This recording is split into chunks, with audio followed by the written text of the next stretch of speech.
আমরা আজকের জুমায় একটা গুরুত্বপূর্ণ বিষয় নিয়ে কথা বলতে চাই, সেটা হচ্ছে ন্যায় বিচার। ইসলামী শরিয়ার যে বিচার, সেই বিচার ব্যবস্থা নিয়ে আমরা কথা বলতে চাই। ইসলাম কমপ্লিট কোড অফ লাইফ। ইসলামে নাই এমন কোনো বিষয় নাই, সব কিছু ইসলামের মধ্যে আছে, কিন্তু আমরা ইসলামের মধ্যে নাই।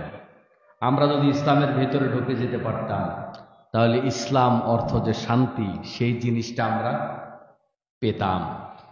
আমার ভাইয়েরা, এই যে এখানে আপনাদেরকে ঠান্ডা রাখার জন্য ফ্যান দেয়া আছে না, এসি আছে না?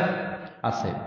এখন বলুন তো দেখি, এই 5টা 6টা এসি যদি প্যাকেট করা থাকে, মসজিদের ভিতরে কি ঠান্ডা লাগবে? লাগবে। কেন? এসি আছে তো। এসি আছে কিন্তু ঠান্ডা নাই, কারণ এসি সচল নাই। 20টা ফ্যান আছে এখানে, এই ফ্যানগুলো আছে কিন্তু প্যাকেট বন্দি। এখন মসজিদ কি ঠান্ডা হবে? কারণ এটা সচল না। তাহলে বোঝা যায়, ফ্যান থাকলেই ঠান্ডা হয় না, এসি থাকলেই ঠান্ডা হয় না, সেটা সচল থাকতে হয়। ইসলাম অর্থ যে আমরা বলি শান্তি, এই শান্তিটা তখন পাওয়া যাবে যখন এটা প্যাকেট থেকে খুলে আপনি এটাকে রান করে দিতে পারবেন।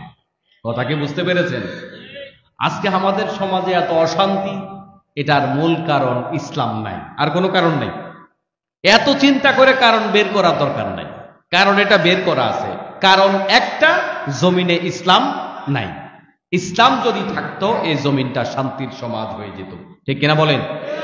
আচ্ছা বলেন তো, বিশ্বনবী সাল্লাল্লাহু আলাইহি ওয়াসাল্লামের জামানায় অশান্তি, জাহালাত, জুলুম, নির্যাতন আরো কি কম ছিল নাকি?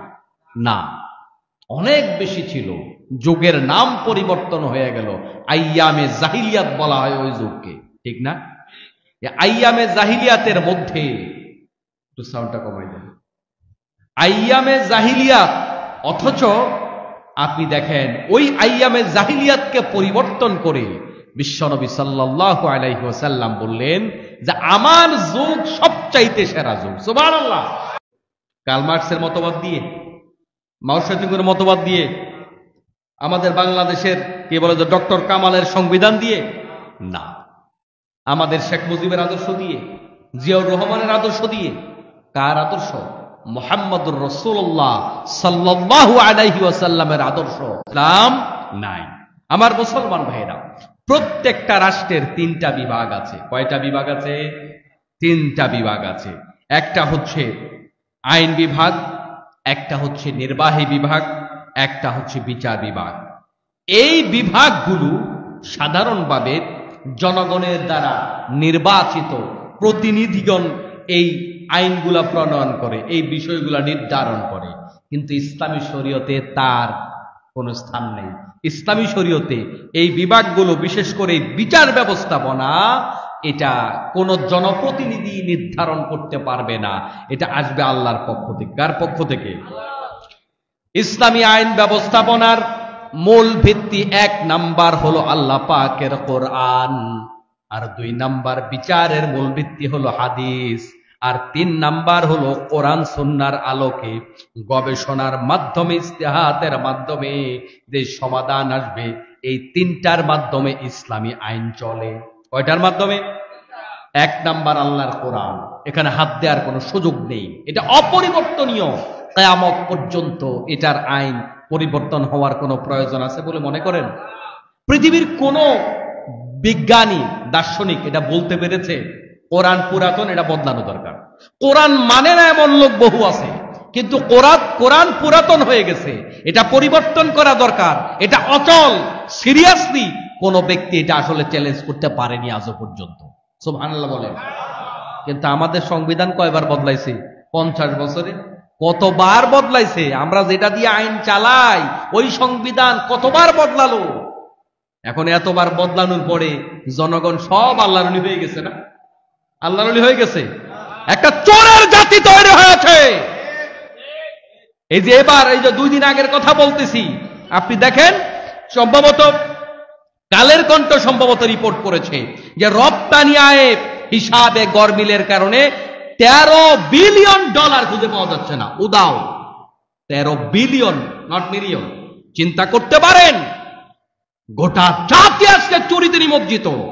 ডানে চোর, বাঁয়ে চোর, সামনে চোর, পেছনে চোর। কেন হয়েছে? এই চোর এত বাড়লো কেন? চোর বাড়ার আসল কারণ ইসলাম নাই, কোন কারণ নাই। চোর বাড়ার কারণ ইসলাম নাই। আল্লাহ পাকের আইন যদি এই জমিনের মধ্যে থাকতো, এই চোরগুলো চিরতরে আল্লাহর ওলি হয়ে যেত। এজন্য আমার মুসলমান ভাইয়েরাম, ইসলাম কেবলমাত্র মানুষের পিছে দেয় না, ইসলাম পেটেও দেয়।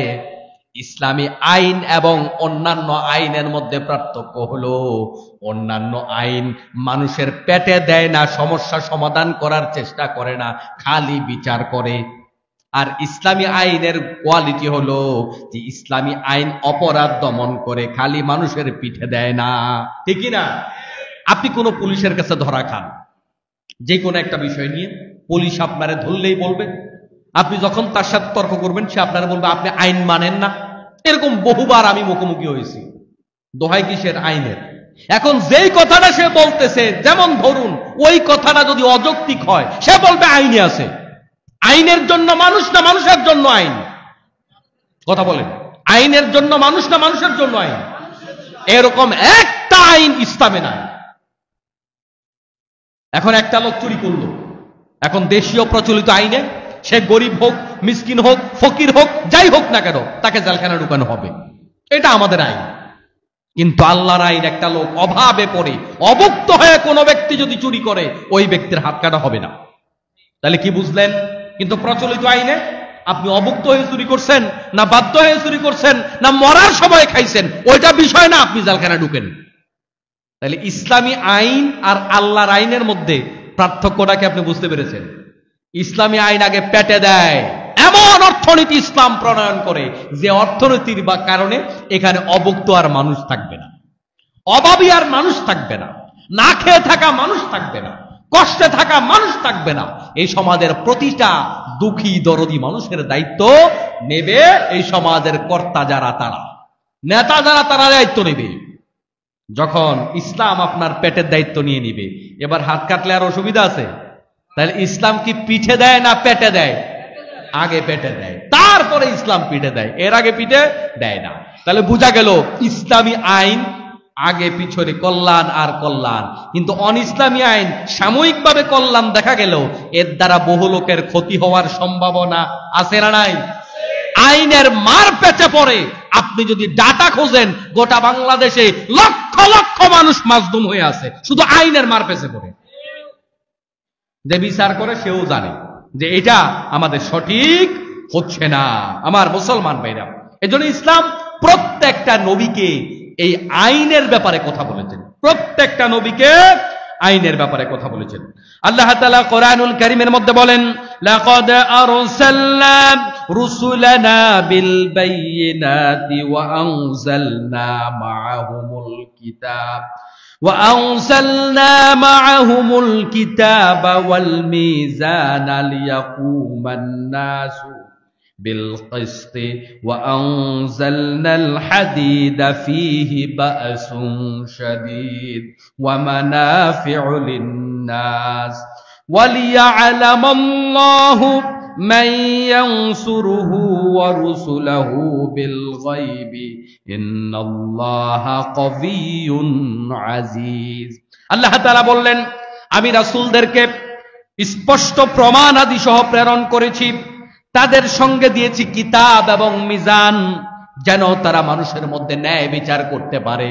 এখানে একজন রাসূলের কথা বলেন নাই, সব রাসূলের কথা বলেছেন যে আমি প্রত্যেকটা নবীকে দলিল, প্রমাণ, কিতাব এবং মিজান দিয়ে পাঠিয়েছি যেন তারা বিচার ফয়সালা করতে পারে। সুবহানাল্লাহ। তাহলে প্রত্যেকটা নবীর কাজ কি? মানুষকে দ্বীনের দাওয়াত দেয়া, নামাজি বানানো, টুপিওয়ালা বানানো, এটা কেবল ছিল নাকি বিচার ফয়সালা কায়েম করা ছিল? কই সমাজের মধ্যে ওয়াজ? এটা কোথায়? আল্লাহ পাক বলছেন সূরা হাদীদ, এই সূরার মধ্যে আল্লাহ পাক বলছেন যে প্রত্যেকটা নবীকে আমি বিচার কায়েম করার জন্য জমিনে পাঠাইছি। কোথায় আমাদের সমাজে এই কথা? কেউ তো বলে না। আমরা তো মনে করি ইসলাম কিসের মতো? ইসলামটা আমাদের কাছে অন্ধের হাতি দেখার মতো হয়ে গেছে, যে 6 অন্ধ মিলে হাতি দেখতে গেছে। আমরা নিচের ক্লাসে একটা ইংরেজি গল্প পড়ছিলাম, 6 অন্ধ মিলে হাতি দেখতে গেছে। এখন হাতি দেখাচ্ছে কোন এক ব্যক্তি, এখন একজনে হাতির সরে গিয়া ধরছে, এখন তার কাছে সে একরকম হাতি পাইল, আরেকজন হাতির দাঁতে গিয়া ধরছে, আরেকজন হাতির পায়ে ধরছে, একজন হাতির কানে ধরছে, একজন হাতির গায়ে ধরছে, একজন লেজে ধরছে। এখন প্রশ্ন করা হলো, ভাই হাতি কিসের মতো? যে লেজে ধরছে সে বলে সাপের মতো, যে হাতির পায়ে ধরছে সে বলে হাতি গাছের মতো, যে হাতির কানে ধরছে সে বলে হাতি কুলার মতো, যে হাতির গায়ে ধরছে সে বলে হাতি ওয়ালের মতো। কারণ হাতি তো বিশাল। যে ধরছে হাতির দাঁতের মধ্যে সে বলে যে হাতি মূলার মতো। এখন হাতি কোনটার মতো? তার মানে হচ্ছে আমরা ইসলামটাকে আমাদের মতো করে ব্যবহার করা শুরু করেছি। কি আলেম, কি জালেম, কি পাবলিক, কি তাবলিক, আমরা যাই বলেন না কেন, আমরা আমাদের মতো ইসলাম ব্যবহার করি। হওয়ার কথা ছিল আমরা সবাই ইসলামের মতো হব। আমরা সবাই কার মতো হব? ইসলামের মতো। এখন ইসলামটারে আমাদের মতো বানাইছি, মানে আমরা আমাদের সুবিধা মতো সাইজ মতো ইসলামটারে ব্যবহার করি। যে কারণে দেখেন না, ওই প্রশ্ন ফাঁসকারী কি বলছে যে আপনি এত টাকা কামাই করলেন, সব আমি আল্লাহ রাস্তা দিয়ে দিছি। বাহ, মানে অবস্থাটা কি হলো? অবস্থাটা হচ্ছে কোন এক ব্যক্তি চুরি করে কোরবান দিস। জিজ্ঞেস করে, কি রে বেটা, চুরি করে কোরবান দিলি, এটা কি কাজ করলি বেটা? এটা কোনো ভালো কাজ? কয় যে না, সমস্যা কি? চুরি করছি, গুনাহ হয়েছে, কোরবান দিছি, সওয়াব হয়েছে। সওয়াব গুনাহ কাটাকাটি, বাঘ অঙ্ক বুঝেন না? উপরে নিচে সমান সংখ্যা হইলে কাটাকাটি হয় না? তো কাটাকাটি আর কি, বলে যে সওয়াব গুনাহ কাটাকাটি, মাঝখানে লাভের থেকে আমি গোস্ত খাইছি। কথা বুঝতে পারছেন? এখন ওই লোকের প্রশ্ন ফাঁসকারীর অবস্থা হচ্ছে এমন, একজন ড্রাইভার কোটি কোটি টাকার মালিক, এরকম কোটি টাকার মালিকের উদাহরণ গত এক মাসে কতগুলা গেছে খেয়াল করছেন? ওই বেনজির ঢাকা পড়ে গেছে সাপের মাধ্যমে। কিসের সাপ টাপ? সাপ হঠাৎ করে আসছে, আর এই 2 সপ্তাহ সাপগুলা মারা গেছে সবগুলা। সাপ কই বলেন না আপনারা? সাপ কই? সাপ তো নাই। ওই সাপ আবার ঢাকা পড়ে গেছে প্রশ্নের তলে, প্রশ্ন আবার ঢাকা পড়ে গেছে কোটার তলে, এখন কোটা ঢাকা পড়ে গেছে রাসূল সাল্লাল্লাহু আলাইহি সাল্লামের অবমাননার তলে। কথা বুঝেন? এই জাতিকে বোকা বানিয়ে আজকে আমাদের সমাজের মধ্যে অনৈতিক বহু কিছু বাস্তবায়ন করা হচ্ছে।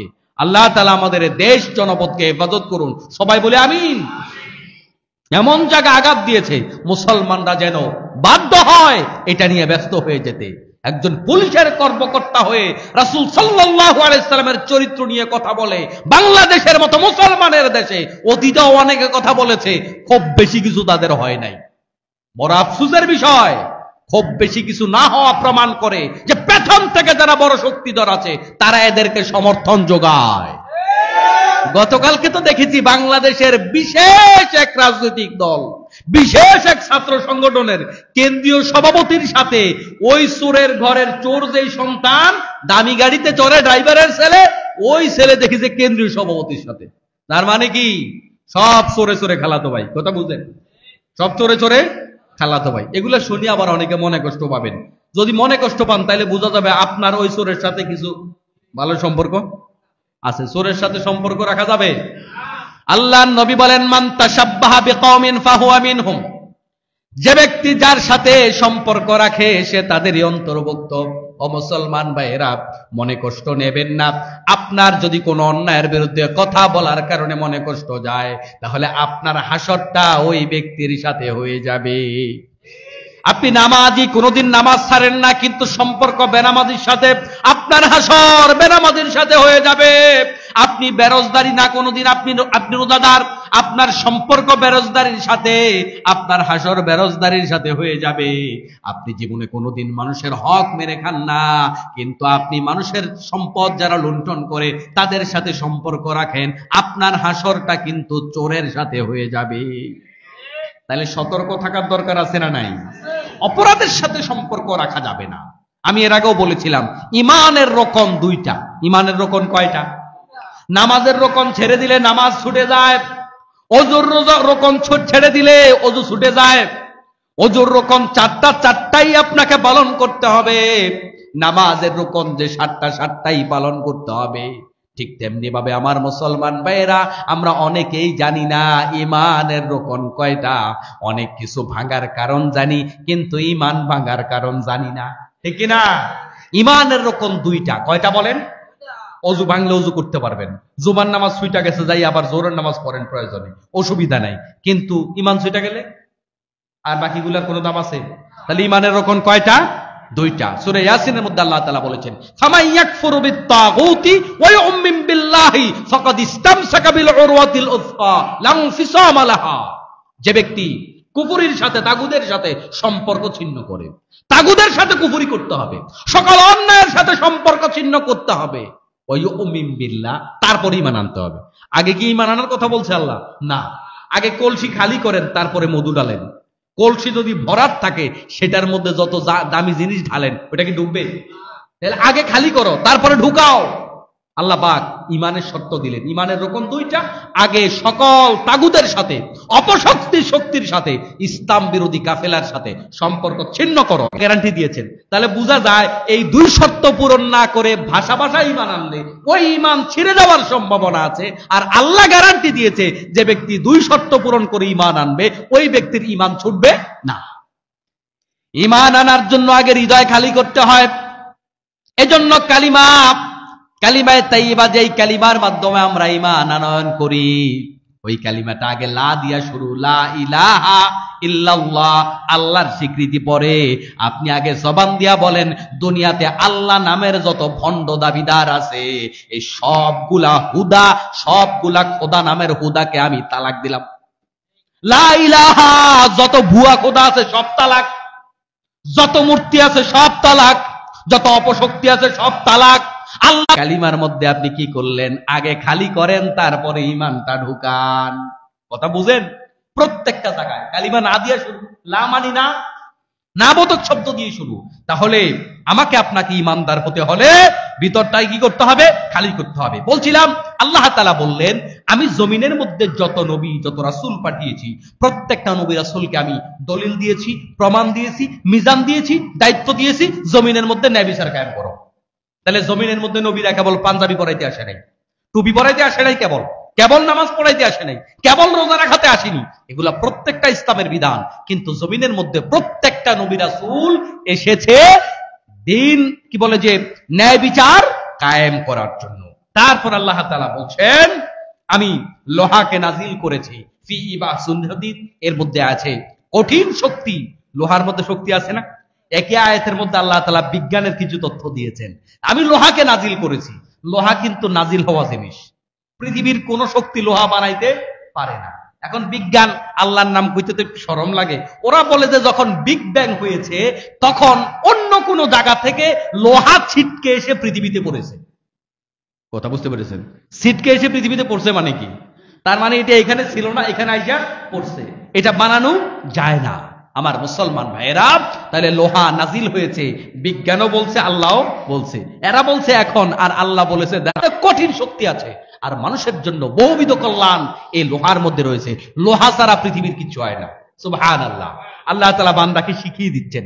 প্রত্যেকটা নবীকে আল্লাহ রাব্বুল আলামিন জ্ঞান বিজ্ঞান শিখিয়ে মানুষদের ভিতরে জ্ঞান বিজ্ঞানের চর্চা ঢুকিয়েছেন। তার কারণ এই মানুষগুলা জানতো না, এই মানুষগুলা সিভিলাইজ ছিল না। সৃষ্টিগতভাবে সিভিলাইজ ছিল না। এদেরকে সিভিলাইজড করেছেন, সামাজিক করেছেন নবীরা রাসূলরা। এরা উলঙ্গ ছিল, এদেরকে কাপড় পরাইছে নবী রাসূলরা। এরা ভাষা জানতো না, ভাষা শিখিয়েছে নবী রাসূলরা। এরা জ্ঞান বিজ্ঞান জানতো না, জ্ঞান বিজ্ঞান শিখিয়েছে নবী রাসূলরা। এরা ভদ্রতা জানতো না, এদের ভদ্রতা শিখিয়েছে নবী রাসূলরা। এরা লোহার ব্যবহার জানতো না, এরা গাছপালার ব্যবহার জানতো না। এদেরকে রান্না করা এরা জানতো না। এরা কিভাবে খাবার খায় জানতো না, খাবারের স্বাদ কেমনে বাড়ায় জানতো না। এই সব সভ্যতা শিখিয়েছে কারা? নবী রাসূল। সুবহানাল্লাহ। তো আল্লাহ তাআলা কোরআনুল কারীমের এই আয়াতের মধ্যে বলছেন, আমি এই লোহা দিয়েছি তোমাদেরকে, তোমরা যেন এখান থেকে কি করতে পারো? উপকার হাসিল করতে পারো। আমার মুসলমান ভাইয়েরা, এরপর আল্লাহ রাব্বুল আলামিন অন্য আয়াতের মধ্যে বলেন, ইন্না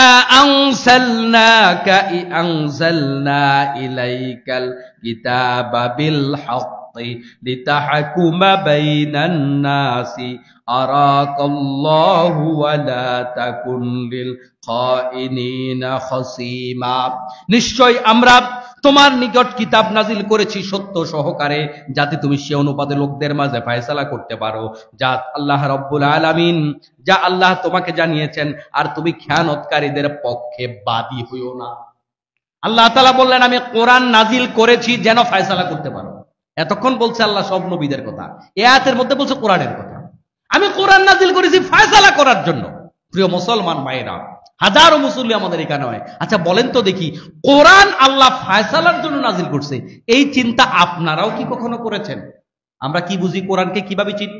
কোরআন শরীফ এটা পড়লে ফজিলত আছে, এটা পড়লে সওয়াব হয়, মুখস্থ করলে আল্লাহ তাআলা হাফেজের বাবার মাথায় নূরের পাগড়ি দিবে, হাফেজকে আল্লাহ তাআলা বাবার জন্য কি বলে সুপারিশ করার জন্য সুযোগ করে দিবে, এটা সুমো দিলে সওয়াব হয়, মাথায় নিলে সওয়াব হয়, তাবিজ বাইন্দা গলায় দিলে সওয়াব হয়, এটা খাইলে সওয়াব হয়, ফুক দিলে সওয়াব হয়।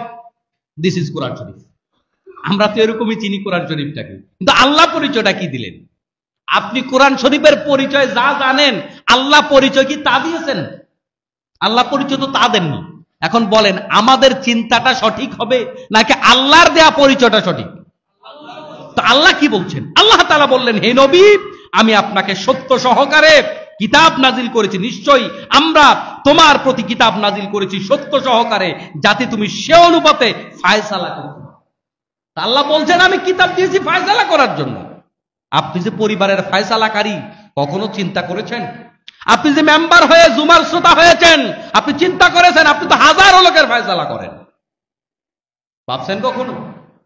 আপনি যে মেম্বার হয়েছেন আপনি ফয়সালাকারী না? আপনি যে চেয়ারম্যান আপনি ফয়সালাকারী না? আপনি যে প্রতিষ্ঠানের প্রধান আপনি ফয়সালাকারী না? আপনি যে বহু জায়গার মসজিদের সভাপতি আপনি কি ফয়সালাকারী না? আপনি ফয়সালা কি দিয়ে করেন? কোরআন দিয়ে তো করেন না। যদি কোরআন দিয়ে না করেন, তাহলে আপনি কি কোরআন অবমাননা করেন নাই? করেছেন তো। কি জবাব দেয়া যাবে আল্লাহর কাছে? এ কোরআন আপনার বিরুদ্ধে সাক্ষী দিবে। আন্নাল কোরআনা মাহিলুন মুসাদ্দাক শাফিউন মুশাফফা মান জাআলাহু আমামা কাদাহু ইলাল জান্নাহ ওয়া মান জাআলাহু খালফা সাকাহু ইলান নার। আল্লাহর নবী সাল্লাল্লাহু আলাইহি ওয়াসাল্লাম বলেন, যে ব্যক্তি এ কোরআনুল কারীম সত্য সাক্ষীদাতা আল্লাহর দরবারে, আর আল্লাহ রব্বুল আলামিন এ কোরআনুল কারীমের সাক্ষ্যকে কবুল করবে, কোরআনের সাক্ষী আল্লাহ গ্রহণ করবে। কোন ব্যক্তি পীর পুরোহিত তার সাক্ষী গ্রহণের গ্যারান্টি নেই, আছে নাকি? নাই। সাক্ষী কার কার গ্রহণ হবে? আল্লাহর কোরআন নবীর সুন্নাহ আমাদেরকে বলে দিয়েছে। আমাদের নবী যখন আল্লাহর দরবারে সাক্ষী দিবে, আল্লাহর নবীর সাক্ষী আল্লাহ তাআলা কবুল করবে। আবার কোরআনুল কারীম যে আল্লাহ তাআলার দরবারে সাক্ষী দেবে, কোরআন সেদিন আল্লাহর সাথে কথা বলতে পারবে। শুধু কথা বলবে না, আল্লাহ কোরআনকে এমন পাওয়ার দেবে, কোন কোন বান্দার জন্য আল্লাহ তাআলার সাথে কোরআনুল কারীম সেদিন তর্ক করবে। আল্লাহু আকবার! কি পাওয়ার! পাওয়ার আল্লাহই দিবেন। কি পাওয়ার কোরআনকে আল্লাহ দিবেন। কোরআন আল্লাহর সাথে তর্ক করবে, আল্লাহ এই বান্দারে জান্নাত দেয়াই লাগবে। আবার কোরআন বললে আল্লাহ এই বান্দাকে জান্নাত দেয়া যাবে না, জান্নাত দিতে পারবা না, কেন দিবা জান্নাত? আর আল্লাহর নবী তো গ্যারান্টি আগেই দিয়েছেন যে কোরআনের সাক্ষী আল্লাহ কি করবেন? কবুল করবেন।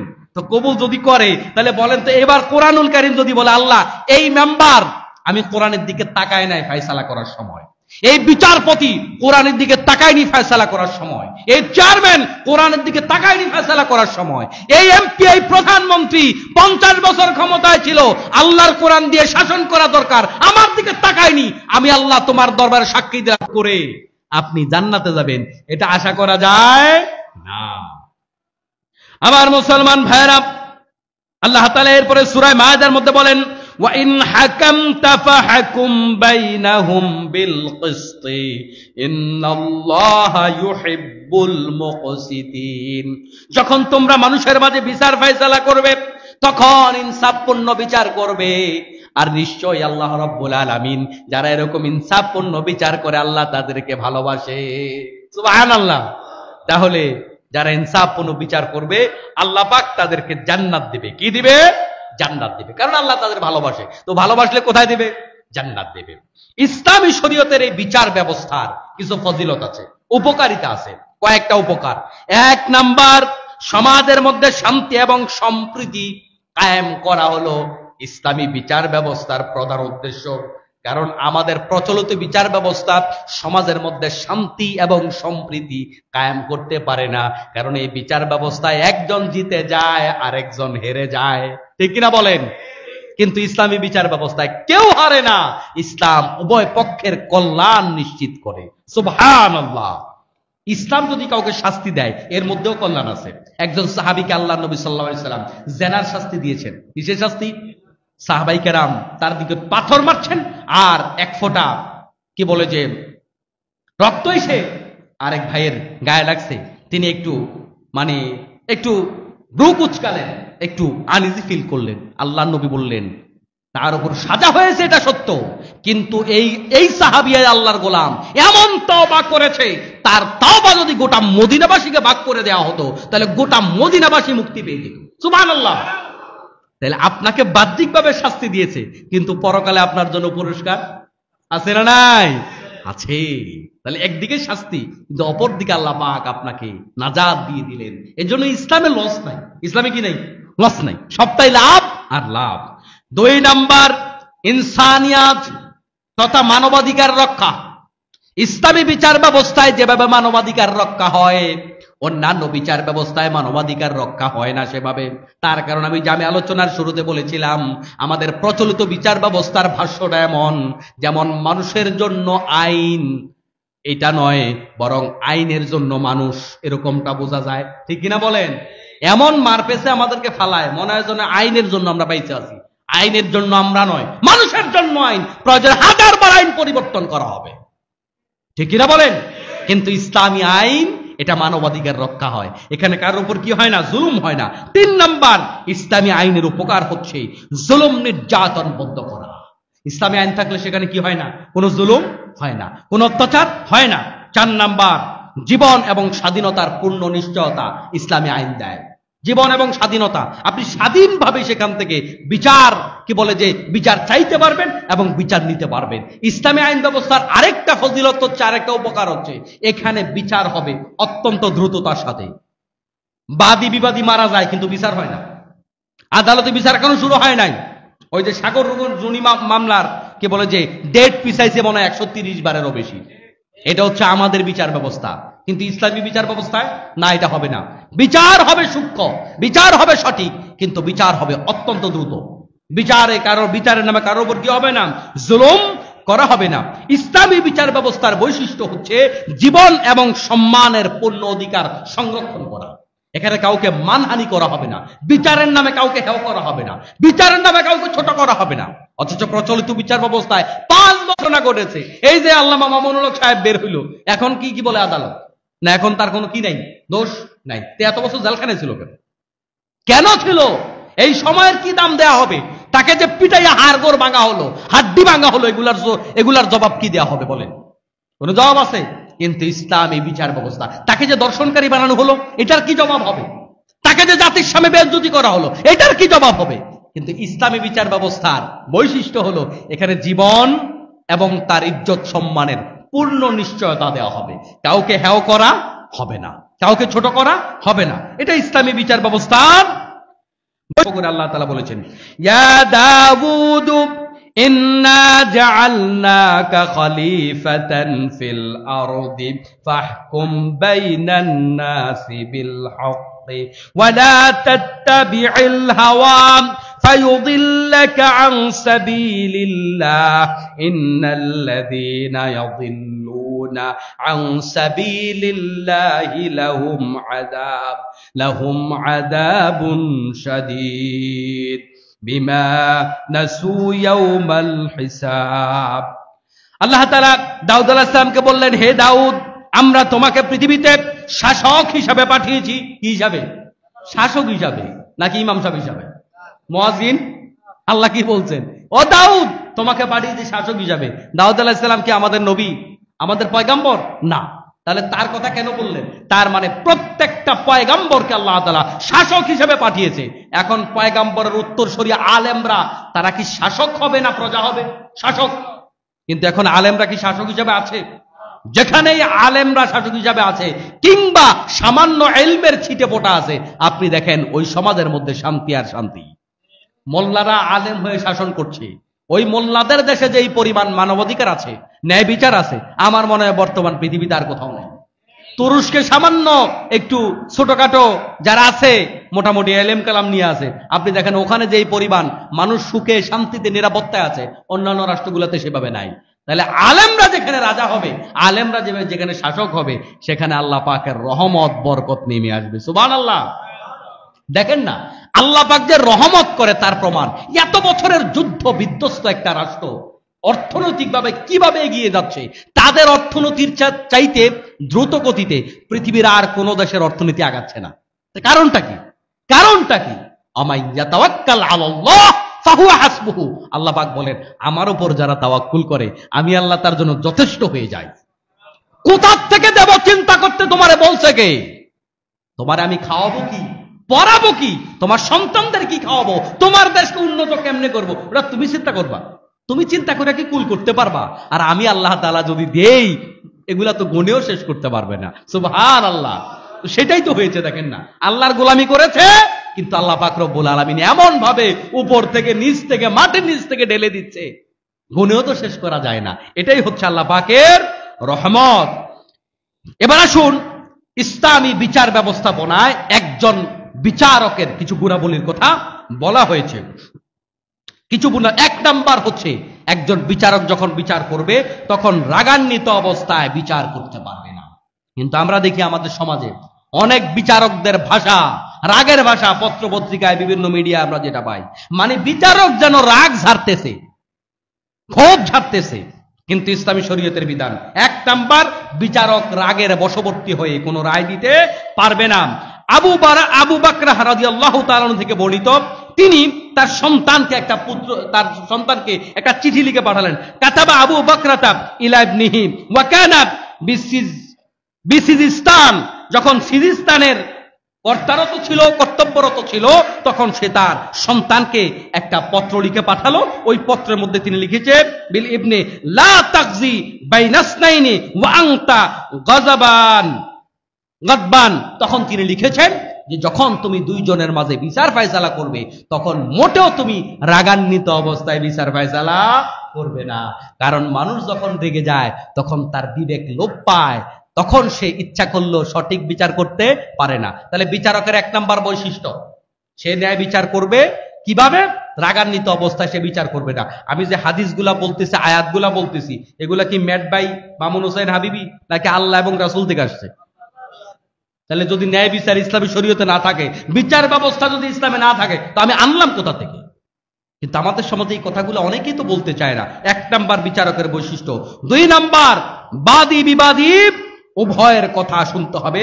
আল্লাহ নবী সাল্লাল্লাহু আলাইহি সাল্লাম বলেন, ইদা তাকাযা ইলাইকা রাজুলানি ফালা তাকদি লিল আউয়ালি হাত্তা তাসমা'a কালামাল আখির ফাসাউফা তাদরি কাইফা তাকদি। আল্লাহ নবী সাল্লাল্লাহু আলাইহি সাল্লাম বলেন, তোমার নিকট যখন দুজন লোক বিচারের জন্য আসবে তখন তুমি দ্বিতীয় পক্ষের সম্পূর্ণরূপে বক্তব্য না শুনেই প্রথম পক্ষের কথার উপর ভিত্তি করে রায় প্রদান করবে না। বিশ্বনবী সাল্লাল্লাহু আলাইহি সাল্লাম বলেছেন বিচারকের দুই নাম্বার গুণ যে উভয় পক্ষের কথা শুনতে হবে। তিন নাম্বার বিচারকের বৈশিষ্ট্য হচ্ছে উভয় পক্ষের প্রতি সমান আচরণ করতে হবে, কোন পক্ষকে প্রাধান্য দিয়ে বিচার করা যাবে না। চার নাম্বার বিচারকের বৈশিষ্ট্য হচ্ছে কোন পক্ষের প্রতি বিদ্বেষ পোষণ পূর্বক বিচার করা যাবে না, যে ওর সাথে আমার একটু আগের থেকে দ্বন্দ্ব আছে, এরকম বিদ্বেষ রেখে বিচার করলে সেখানে ন্যায় বিচার করা যাবে না। আল্লাহ তাআলা বলেন, ওয়ালা তাজরিমান্না শানাআনু কওমিন আলা আল্লাহ তা'দিলু ই'দিলু হুয়া আকরাবু লিত্তাকওয়া ওয়াত্তাকুল্লাহা ইন্নাল্লাহা খাবীরুম বিমা তা'মালুন। কোন সম্প্রদায়ের প্রতি বিদ্বেষ যেন তোমাদের সুবিচার বর্জনে প্ররোচিত না করে, আল্লাহ তাআলা বলছেন। তাহলে কোন সম্প্রদায়ের প্রতি বিদ্বেষের থেকে যদি বিচার করো তাহলে তোমাদের সুবিচার থেকে জনগণ বঞ্চিত হবে, এটা যেন তোমাদের জন্য কখনো না হয়। তোমরা ন্যায় বিচার করো, আল্লাহ তাআলা ভীতির প্রতি অধিকতর নিকটবর্তী। সুবহানাল্লাহ। আমার মুসলমান ভাইয়েরা, এরপরে 5 নাম্বার বিচারকের বৈশিষ্ট্য হচ্ছে বিচারক যেন কোনোভাবে ঘুষ গ্রহণ না করে।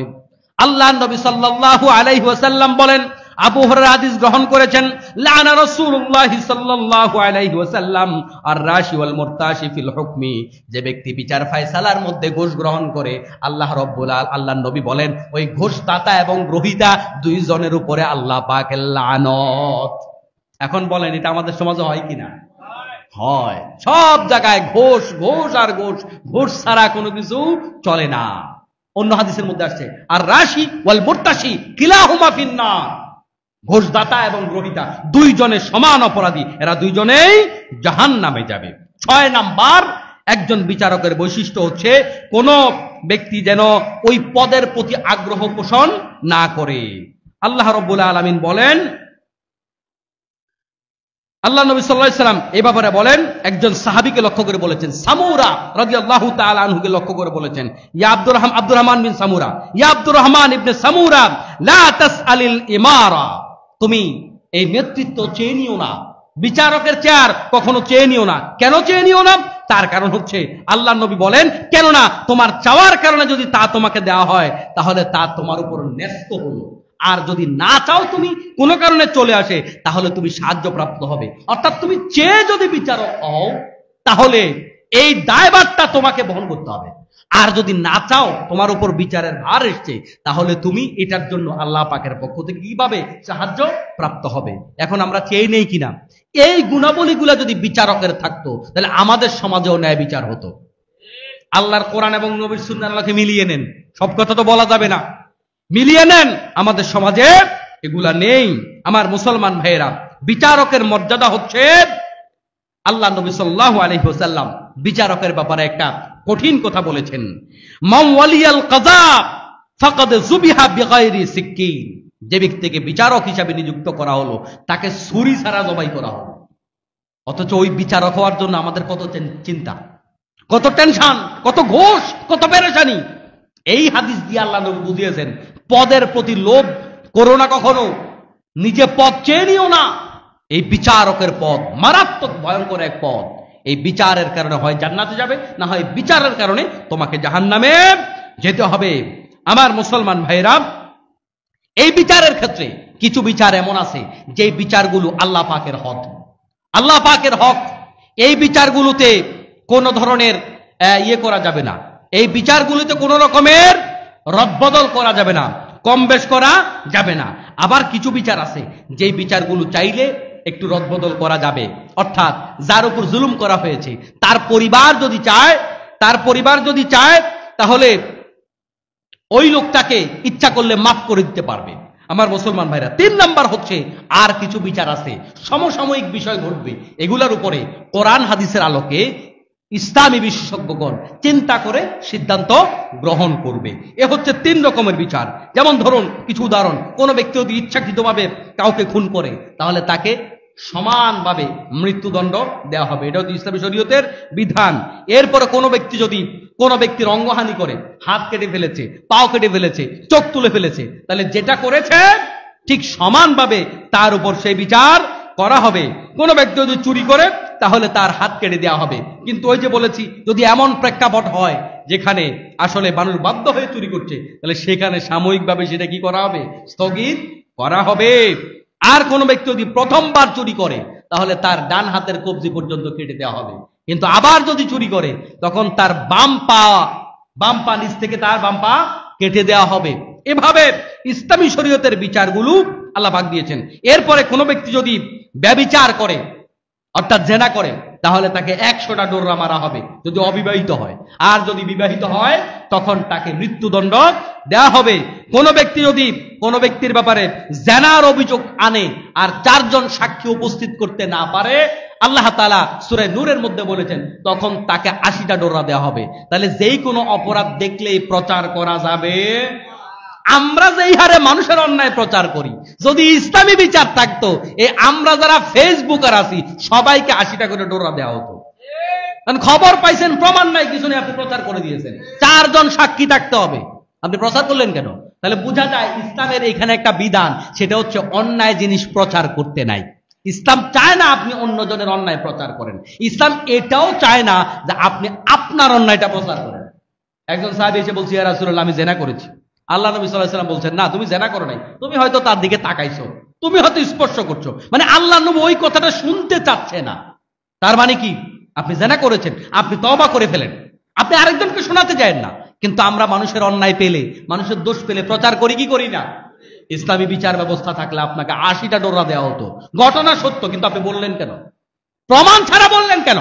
তাহলে ইসলামী শরীয়ত চায় অন্যায়ের প্রচার হলে, যেমন ধরুন কিছু অন্যায় আছে যেগুলো লজ্জাজনক ব্যাপার, এখন এই অন্যায়গুলো যদি সমানে অ্যাভেলেবেল প্রচার হয়ে যায় তাহলে আপনার বাচ্চাটা এখান থেকে খারাপ মেসেজ দিতে পারে না। এই জন্য ইসলামী শরীয়ত চায় যে একটা অন্যায় হয়েছে ঠিক আছে, কিন্তু এটা চুপসে যাক, এটা হারিয়ে যাক, আপনি এটাকে প্রচার করে বেড়াবেন না, এতে করে সমাজের ভারসাম্য নষ্ট হয়। আমার মুসলমান ভাইয়েরা, এরপরে কোনো ব্যক্তি যদি মদ পান করে তাহলে তাকে 80টা ডোররা দেওয়া হবে। কয়টা?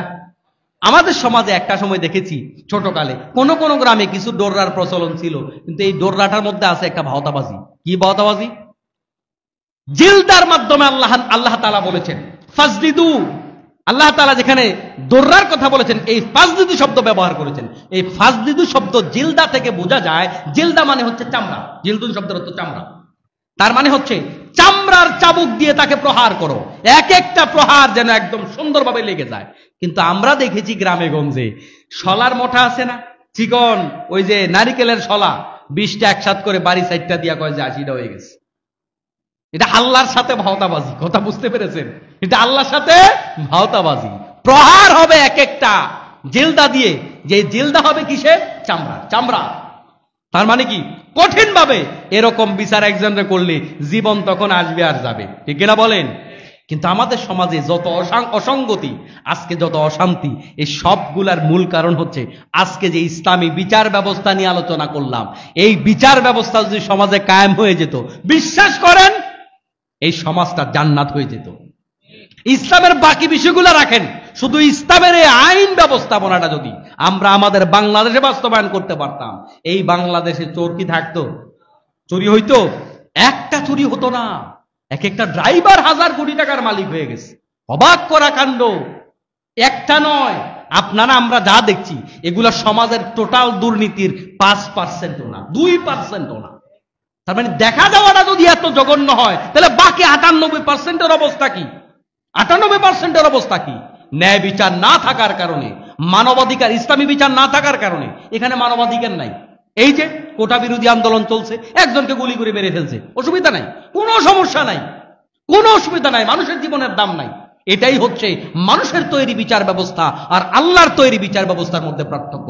কারণ আল্লাহর তৈরি বিচার ব্যবস্থা প্রত্যেকটা মানুষ নয়, প্রত্যেকটা প্রাণীর দাম আছে, প্রত্যেকটা মুসলমান নয়, প্রত্যেকটা বিধর্মীর জীবনের সমান দাম ইসলামের কাছে আছে, যেটা অন্য কোনো বিচার ব্যবস্থায় সমানভাবে নেই। আমার মুসলমান ভাইরা, এরপরে এই যে আমাদের এই ইসলামী বিচার ব্যবস্থা না থাকার কারণে সমাজের মধ্যে অনৈতিকতা বাড়তে বাড়তে বাড়তে বাড়তে এমন পর্যায়ে গেছে, এখন পরীক্ষার হলেও গাঁজা পাওয়া যায়। কি বলে? হ্যাঁ, গল্প বলছি না সত্য বলছি? পরীক্ষার হলে গাঁজা পাওয়া যায়। গত সপ্তাহে এক শিক্ষক ছাত্রকে নকল করতে দেয়নি, তার ফলশ্রুতিতে, তার বদৌলতে শিক্ষকের মাথায় পচা ডিম ভেঙে শিক্ষককে লাঞ্ছিত করা হয়েছে। সমাজ কোথায় যাচ্ছে?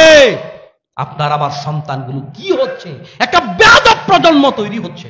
কারণ যখন বাপদাদারা চুরি করে, মুরব্বীরা যখন চুরি করে, সমাজের নেতারা যখন চুরি করে, চুরি যখন স্বাভাবিক হয়ে যায়, অন্যায় যখন স্বাভাবিক হয়ে যায়, ন্যায় কথা বলাটা যদি অস্বাভাবিক হয়ে যায়, ন্যায় কথা কেউ বলতে চায় না, ন্যায় কাজ কেউ করতে চায় না, ভালো কাজ কেউ করতে চায় না, ভালো কাজটা যদি অসামাজিক কাজ হয়ে যায়, তখন সেখান থেকে চোর তৈরি হবে না তো আল্লাহর ওলি তৈরি হবে না। এজন্য আমার মুসলমান ভাইয়েরা, আল্লাহ রাব্বুল আলামিনের এই জমিনে আল্লাহ পাকের বিধান ছাড়া ন্যায় বিচার কায়েম করা সম্ভব নয়। এবং সেই জুলুমের প্রভাব পড়তে পড়তে এ আমার জায়গা পর্যন্ত পড়ছে। গত সপ্তাহে মসজিদের মিম্বারে সুদখোরের বিরুদ্ধে, ঘুষের বিরুদ্ধে কথা বলার কারণে চাঁদপুরে এক ইমাম সাহেবের চাকরি নগদ নাই, এবং তার পক্ষে কথা বলছে 4টা পরিবার, ওদেরকে সামাজিকভাবে বয়কট করা হয়েছে, সমাজ থেকে বের করে দেওয়া হয়েছে। তার মানে এই 4 জন লোক সামাজিক ছিল নাকি যারা বের করছে তারা সামাজিক? যারা অসামাজিক তারা সামাজিক লোকদেরকে সমাজ থেকে বের করেছে। তার মানে অন্যায় সমাজে প্রতিষ্ঠিত হয়ে গেছে। আল্লাহ তাআলা আমাদেরকে এই সমস্ত অন্যায় থেকে, অপরাধ থেকে হেফাজত করুন। সবাই বলে আমিন। প্রত্যেকের জায়গা থেকে প্রত্যেকে ন্যায় কথা বলার চেষ্টা করবেন, ন্যায় কাজ করার চেষ্টা করবেন। সমাজে যেন আল্লাহর ন্যায় বিধান, আল্লাহ পাকের দেয়া দণ্ডবিধি সমাজে কার্যকর হয়, এজন্য মুখে হলেও ভূমিকা পালন করবেন। আল্লাহ পাকের কাছে এটার যা পাবেন। আর যদি প্রতিষ্ঠা করা যায় তাহলে আমরা একটা সুন্দর পৃথিবী পাবো ইনশাআল্লাহ। আল্লাহ তাআলা আমাদের সবাইকে কথাগুলো আমল করার তৌফিক দান করুন, আমিন। আমার মুসলমান ভাইরা, যারা পরবর্তীতে আসেন, দেরি করে আসেন, আপনাদেরকে বলবো, আপনারা আপনাদের একান্ত 2-1 জনের অফিস থেকে ছুটি পান না, এখানে তো ম্যাক্সিমাম চাকরিজীবী, এটা ব্যতিক্রম। বাকিরা যথাসময় আসার চেষ্টা করবেন। একটা আলোচনা শুরু থেকে শেষ পর্যন্ত শুনলে আপনি এই বিষয়টার উপরে নোট করতে পারেন, এই বিষয়টার উপর আপনি পয়েন্টগুলো মুখস্থ করতে পারবেন, এই বিষয়গুলো আপনার কাজে লাগবে। কিন্তু অর্ধেক পরে আসছেন, আপনি আগা মাথা পাবেন না, এরপরে রাস্তায় গিয়ে বলবেন হুজুরের ওয়াজকে ভাল লাগে নেই। কথা বুঝতে পারছেন? এই জন্য জুমার দিনটাকে আপনারা স্পেশালি আপনারা এটার জন্য একটু সময় করে নেবেন, যে আগে আগে আমি বের হয়ে যাব, জুমার দিন যথা সময় আজানের আগে আমি মসজিদে হাজির হয়ে যাব। তাহলে আপনি বরকত পাবেন, পাশাপাশি আপনার ইলমের কিছুটা হলেও উপকার হবে। আল্লাহ তাআলা কবুল করুন, আমিন। আসসালামু আলাইকুম ওয়া রাহমাতুল্লাহি ওয়া বারাকাতুহু।